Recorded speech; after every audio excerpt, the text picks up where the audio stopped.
Artist, musician, cat lover, non-vegan, cartoon lover. I am Jacob Banks and this is who I am.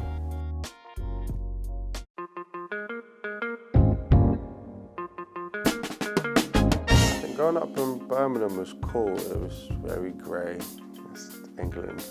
I started music a lot later. I think I was like 20 when I started music. At this point I'd left Birmingham to go to university in Coventry. I was studying to be a civil engineer. And I just kind of fell into music. I think all by chance. I bought a guitar, taught myself to play off YouTube. I was living with two of my friends at the time and our house got burgled and all they left was a guitar. So I was left to play this guitar by force almost. I used to write poetry from before, so I figured people that played guitar sang along too, and I just started writing songs. With writing poetry, it teaches you how to tell stories, in a way, and how to say the most amount of things with the littlest amount of information. So I've always taken that with me when I put pen to paper. My biggest inspiration for writing is to stay open, is to listen to people when they speak. People will string sentences in a way that's wonderful. I had this voice note from my grandma, and she says at the end of the voicemail, she said to me, "When you hear the sound of my voice, please call me back."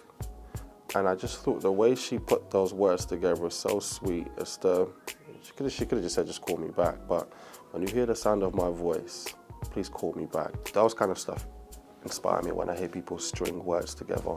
I just write it down in my phone or on a notepad, and when I hit the studio, I try to tell a story of those words. My parents didn't know, so what I did was when I moved to London, I told them I was taking a year's placement to work in a civil engineering company, and I wasn't. I was just gigging. This is so bad. I hope my mom doesn't see this shit. Oh dear. But I gave myself that year. I said if I could make a name for myself in this year and proper find my feet, then I would stop. I probably wouldn't have never stopped. I used to shit myself on stage when I started out. I used to sing a lot in my bathroom.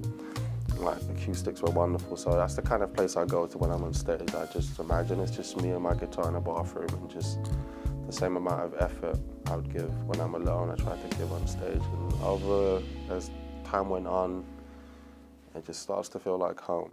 When I found music, I found it all at once. I found hip-hop, soul, reggae, gospel, and I could never tell them apart. Later down the lines, I was introduced to genres and all that. I don't want to sound like an EDM artist singing over soul. I want to sound like a soul artist who's taking modern elements. It's a weird balance. If one tips too much, it can go left of center quite quickly. So you need to, it's a weird line to always measure.